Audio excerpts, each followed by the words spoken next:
오늘은 맥주감사 주일 예배를 하나님께 드리고 있습니다.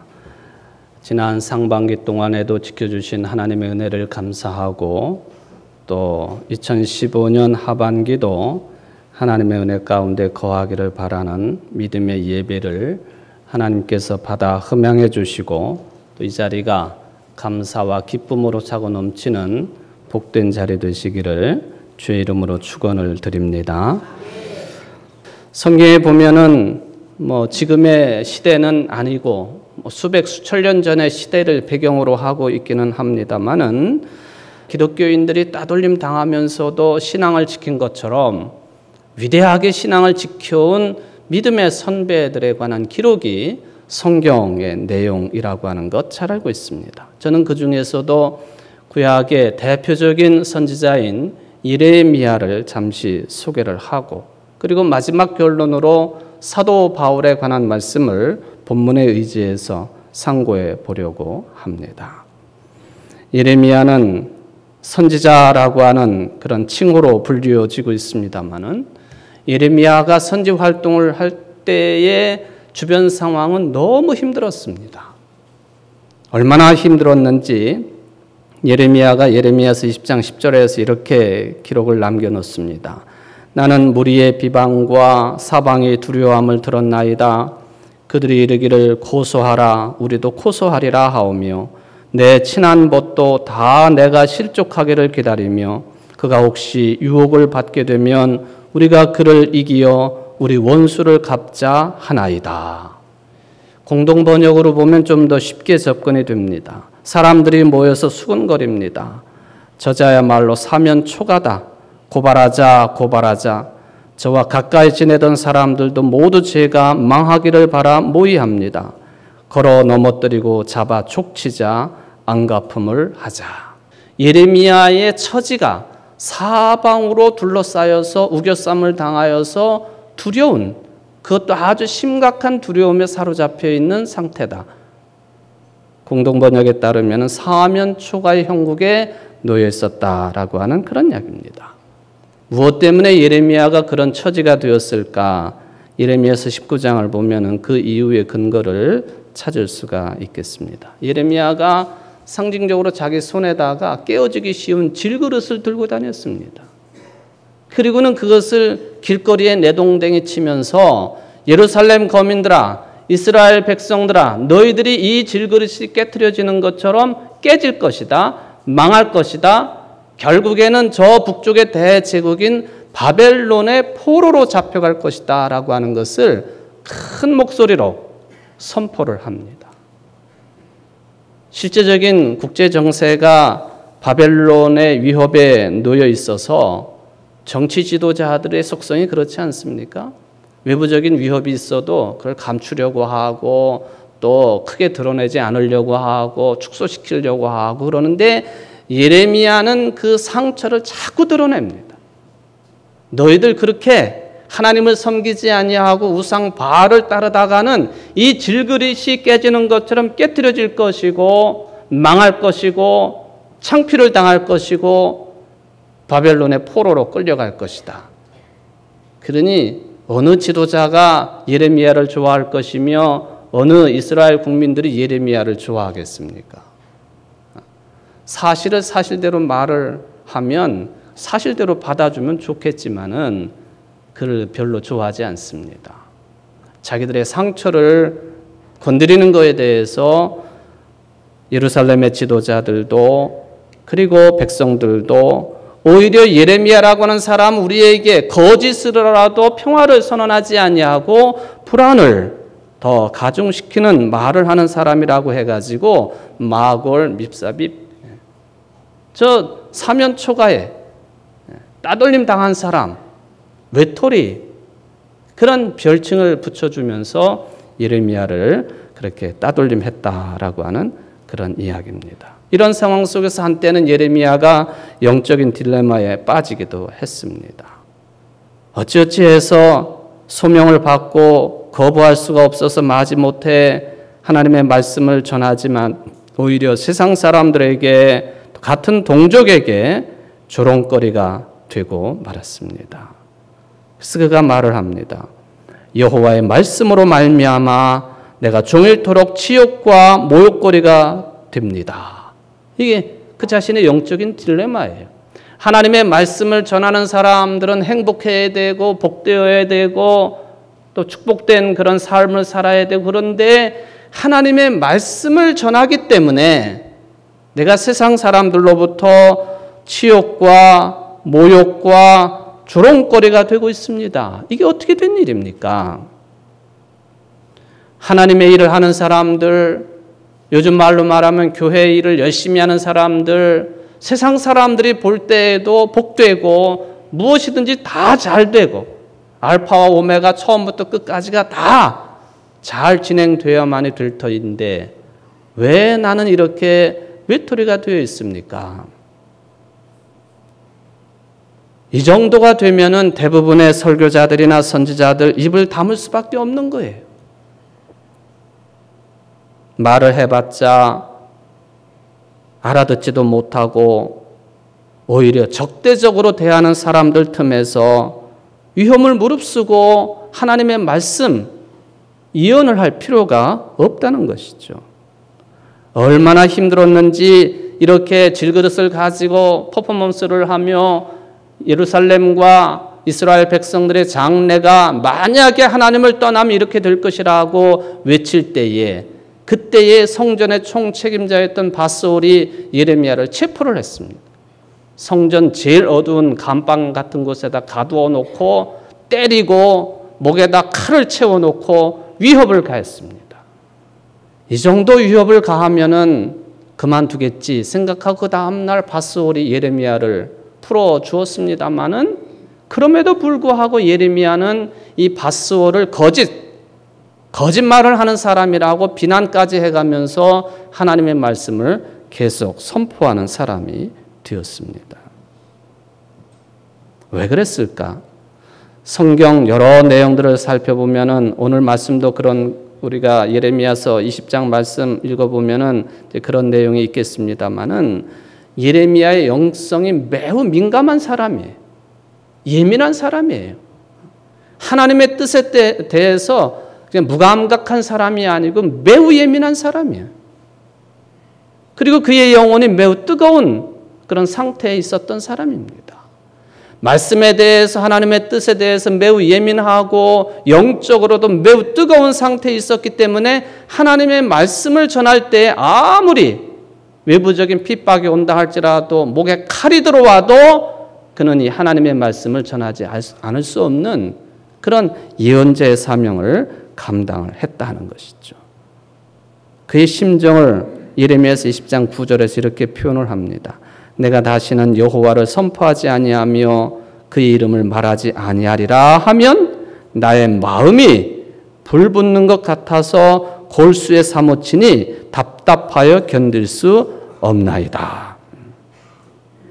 어찌 보면 예레미야는 인간으로 볼 때 매우 불행한 삶을 살아가는 사람이라고 해석이 될 수가 있겠습니다. 그럼 어쨌든 이 예레미야서를 통한 하나님의 말씀을 읽으면서 우리들이 매우 신중하게 또 중요하게 생각할 점이 있다고 한다면 그가 무슨 예루살렘의 이스라엘의 미래를 내다보는 신통력이 있는 사람이다, 그 차원이 아니라 그의 영혼이 매우 뜨거웠다고 하는 것이죠. 하나님의 말씀에 대해서, 하나님의 뜻에 대해서 항상 예민하게 반응을 보일 줄 아는 영적으로 민감한 사람이었다고 하는 것을 우리는 놓쳐서는 안 될 것입니다. 예레미야에게서 볼 수 있는 것처럼 하나님의 뜻을 깨닫고 따른다고 하는 것, 하나님의 말씀에 사로잡힌다고 하는 것은 예레미야의 영혼의 차원에서 일어나는 일이었습니다. 밧스올에게는 그런 것이 보이질 않습니다. 그러니까 예레미야 같은 사람을 잡아다가 가두고 목에다 칼을 채우고 때리고 감방에다 가두고 하는 그런 짓거리를 할 수가 있었던 것이죠. 그렇다면 도대체 하나님의 그 무엇이, 하나님께서 무엇을 하셨기에, 어떻게 하셨기에 예레미야가 하나님의 뜻에 대해서 그렇게 뜨거운 마음을 가질 수 있었느냐 하는 구체적인 내용을 우리가 좀 생각을 해볼 필요가 있겠습니다. 성경 예레미야서를 전반적으로 읽어보면은 많은 내용이 나와 있지는 않습니다. 예레미야가 그렇게 뜨거운 마음을 가질 수 있던 것은 하나님이 행하신 일인데 하나님의 뜻과 하나님의 행하심이 곧 진리와 생명에 관한 일이었기 때문에 가질 수 있는 뜨거운 마음이었다는 것이죠. 하나님이 행하시는 것은 진리와 생명에 대한 내용들이었습니다.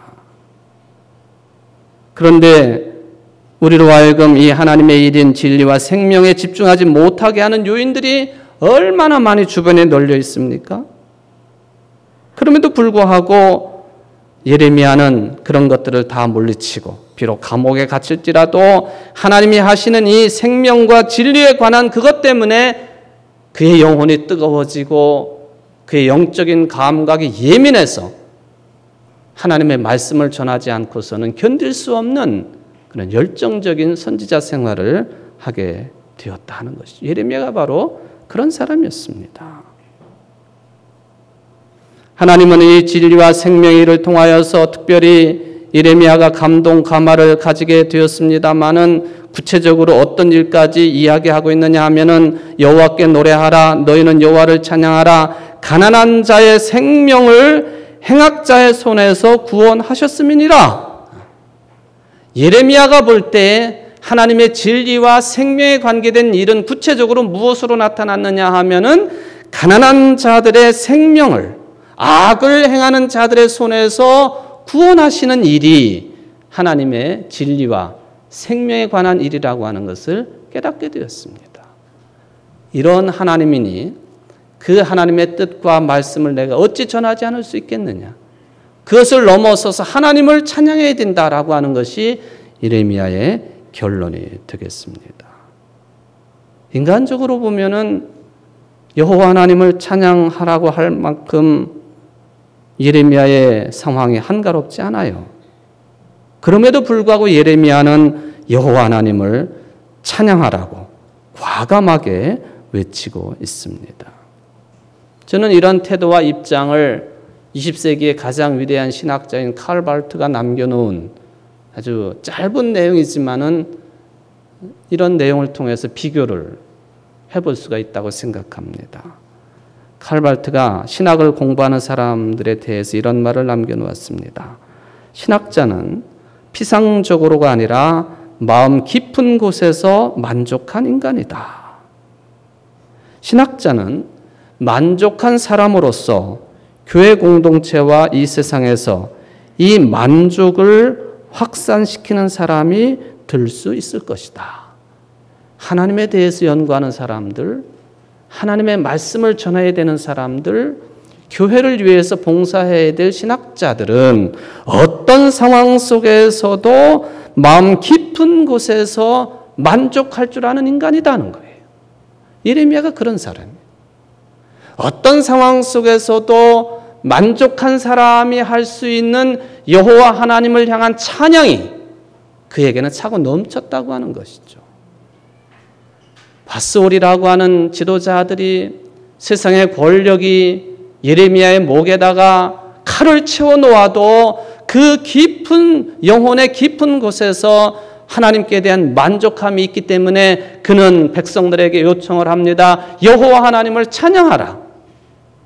여호와 하나님을 찬양하라. 그의 영혼 깊은 곳으로부터 만족함이 그를 죽이려고 하는 칼이 그의 목에 들어온다 할지라도 만족한 상태에서 하나님의 말씀을 끊임없이 선포하고 오히려 백성들에게 너희들 바알 우상을 섬기지 말고 여호와 하나님을 찬양해야 된다. 예레미야의 선포의 내용입니다. 바울이 또한 그런 인물이었습니다.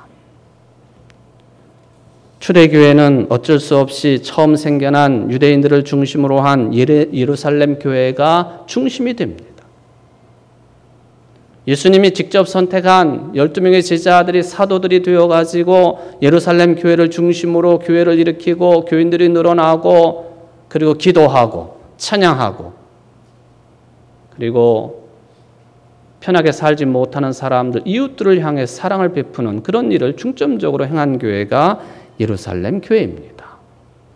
그런데 12명에 포함되지는 않았지만은 다메섹 도상에서 직접 부활하신 예수님을 만난 이 바울이 사도입니다. 예루살렘 교회를 중심으로 해서 바울의 사도성을 집중적으로 거론합니다. 쉽게 말하면 그거예요. 네가 사도냐? 예수님께로부터 직접 선택을 받았느냐? 우리처럼 선택을 받고 지난 공생의 3년 동안 예수님과 함께 생활을 했던 자냐? 정말로 부활을 증언할 수 있는 자격이 있느냐? 이게 바울 사도에게 계속 따라붙는 문제였습니다. 이 문제를 제일 적극적으로 제기했던 교회가 고린도 교회였어요. 또 갈라디아서를 읽어보면은 거기서도 이 바울의 사도성에 대해서 집중적으로 비난을 하는 내용이 거론되어 있습니다. 예레미야가 사면 초가가 되었던 것처럼 일찍이 예수 믿는 사람들을 핍박을 했던 바울, 사도라 하지만은 예루살렘 교회를 비롯해서 여러 사람들이, 여러 교회가 아예 공적으로 당신이 사도냐 하는 사도성을 문제 삼고 있는 그런 상황 속에 있었던 인물이 바울이라고 하는 것이죠. 사도 바울이 남겨놓은 서신서들 가운데는 이런 내용들을 많이 포함시키고 있는 것을 알 수가 있습니다. 교회적인 문제죠. 교인들 간에, 믿는 자들 간에 지도자와 평신도들 사이의 충돌과 다툼입니다. 인간들, 연약한 인간들이 모여있는 교회 공동체이기 때문에 이런 일들이 있을 수 있지요. 왜 없겠습니까? 있을 수 있지요. 문제는 그러한 충돌과 다툼이 일어났을 때에 그 충돌 자체의 다툼 자체에 매몰되어 버리는 것이 큰 문제입니다. 무엇 때문에 이런 일이 벌어졌는지 그 원인은 해결책은 오간되었고 이제는 막다른 길에서 서로의 감정이 뒤엉켜버린, 그래서 누가 나한테 무슨 말을 했는지 그것 가지고 싸우고 어떤 그룹이 어떤 그룹에게 어떤 생각을 가지고 있는지 그런 것 가지고 싸우는 그런 상태가 되고 만 것이죠. 여러분, 저는 바울이 왜 위대한 인물인가? 그런 상황이지만은 본문을 통해서 보면 바울은 그렇게 하지 않았습니다. 물론 다른 사도들이나 자기를 비판하는 사람들과 다툴 때는 다투기는 했습니다마는 바울의 위대함은 더 근본적인 것은 결코 놓치지 않았다는 것입니다. 근본적인 것이 무엇입니까? 복음이에요. 싸울 땐 싸우지만은 이 근본적인 복음은 결코 놓치질 않았어요. 바울이 그랬습니다. 어느 때는 얼굴을 붉히면서까지 자기 자신의 사도성을 변호하기도 합니다마는 그 이유도 결국에는 어떤 경우에도 나는 복음을 전해야 되겠다고 하는 그 사명감 때문에 그랬지 인간적인 감정 때문에 그리하지 않았다는 것입니다. 복음에 대한 바울의 열정이 얼마나 컸는지 바울이 이런 말을 남겨놓습니다. 내가 복음을 전할지라도 자랑할 것이 없으면 내가 부득불할 일임이라. 만일 복음을 전하지 아니하면 내게 화가 있을 것이로다. 어쩌면 이러한 신앙의 수준까지 도달할 수 있었을까? 참 궁금합니다. 이러한 위대한 고백이 가능했던 것은 사도 바울은 어떤 상황 속에서도 복음을 자기 존재의 근거로 확실하게 받아들인 사람이기 때문에 가능한 고백이었습니다. 복음은, 그리고 복음을 전하는 것은 밥을 먹는 것이나 숨을 쉬는 것처럼 마찬가지로 절대적인 근거가 된다고 하는 것을 알았기 때문에 이런 고백이 가능했습니다. 그러기에 다른 것들은, 주변 상황들은 다 상대적이에요. 상대적인 것들 때문에 자신의 복음을 위해서 살고 또한 복음에 동참하고 복음을 전하는 자신의 존재 근거가 훼손당하지 않는 그런 거룩한 삶을 사도 바울은 살 수가 있었습니다. 그는 복음 전파를 위해서라면 무슨 일이나 할 수 있었습니다. 말하자면 그는 복음으로 인해서 온전한 자유를 얻은 사람이에요. 오늘 본문이 그것을 다양하게 표현합니다. 나는 복음 전하는 일에 있어서 자유를 얻은 사람이라, 그렇기 때문에 율법이 있는 자에게는 내가 율법 있는 자처럼, 율법이 없는 자에게는 율법 없는 자처럼 행할 수 있다는 거예요. 유대인에게는 유대인처럼, 헬라인에게는 헬라인처럼, 종에게는 종처럼, 자유인에게는 자유인처럼 복음으로 인한 자유를 그가 누렸기 때문에 가능한 일이다 하는 거예요. 복음이 자기 존재의 근원이 되는 거예요. 어떤 사람들은 바울의 이런 태도를 못마땅하게 생각할 수도 있습니다. 오해하기도 합니다. 저 사람 신학적으로 깊이가 없어서 저래. 그러니까 이리 갔다 저리 갔다. 그러나 바울에게 있어서는 이 복음, 또 복음 전파 앞에서는 진보든 보수든 그런 게 중요한 것이 아니라, 사람들의 평가와 사람들의 말이 중요한 것이 아니라, 인생의 삶을 죄로부터 해방을 받고 풍요롭게 영원한 생명을 살 수 있느냐 없느냐, 이것만 바울에게는 중요했다는 거예요.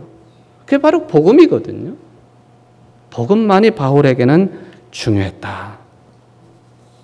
어떤 형편에 있든지 바울은 그에게 가장 치명적이고 가장 자존심이 상하는 사도권의 문제를 건드려도 바울은 개의치 아니하고 변론을 하고 변호를 하기는 하지만, 이 복음 전하는 일을 위해서는 그런 거 상대적인 것으로 치부할 수 있었던 위대한 사도가 바울이었습니다.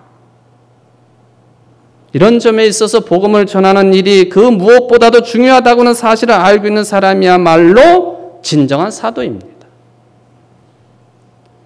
교회에서 존경을 받고 대접받는 것, 그것도 중요하겠습니다만은 그것보다도 복음과 일치하는 삶이야말로 사도가 가질 수 있는 가장 위대한 구원이라고 하는 것을 바울은 알고 있었습니다.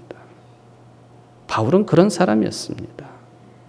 그렇기 때문에 그의 영혼 깊은 곳으로부터 주님께서 허락하시는 참된 자유를 누릴 수가 있었습니다. 교인 수가 얼마인지, 사례비를 받는지 못 받는지, 누구의 인정을 받는지 못 받는지, 어느 교회 교인들로부터 존경과 대접을 받는지 못 받는지, 그런 것 상관없이 복음의 궁극적인 가치를 몸으로 깨닫고 있는 사람이었기 때문에 참된 자유를 누리면서 어떤 상황에서든지 복음을 전하고 복음에 동참하는 축복을 누릴 줄 알았던 사람이 바울이었습니다. 예레미야도 바울도 하나님의 말씀을 전하는 것이, 복음에 동참하는 것이, 영생의 말씀을 전하고 그 영생의 삶에 동참하는 것이 진리이기 때문에 그 일을 행한 사람들. 진리 앞에서 침묵을 하거나 영생의 삶 속에서 우리들이 모른 채 하거나 그런 게 아니고, 옳은 일이고 진리이기 때문에 어떠한 압박이 있다 할지라도, 목에 칼이 들어와도 그 말씀을 전하고 복음을 전하고, 전할 뿐만 아니라 복음에 동참하는 축복까지 누렸던 인물이 예레미야하고 바울입니다. 사랑하는 청주제일교회 성도 여러분, 복음을 외면하지 마십시오. 복음을 전하는 것도 중요하겠습니다만 여러분들이 그 복음에 하나가 되어서 동참하는 축복을 누리는 것이 먼저입니다. 생명력을 복음을 통해서, 하나님의 위대한 말씀을 통해서 찾고 누리고 거기에서 참 만족을 누리며 찬양할 줄 아는 여러분들 되시기를 주의 이름으로 축원을 드립니다.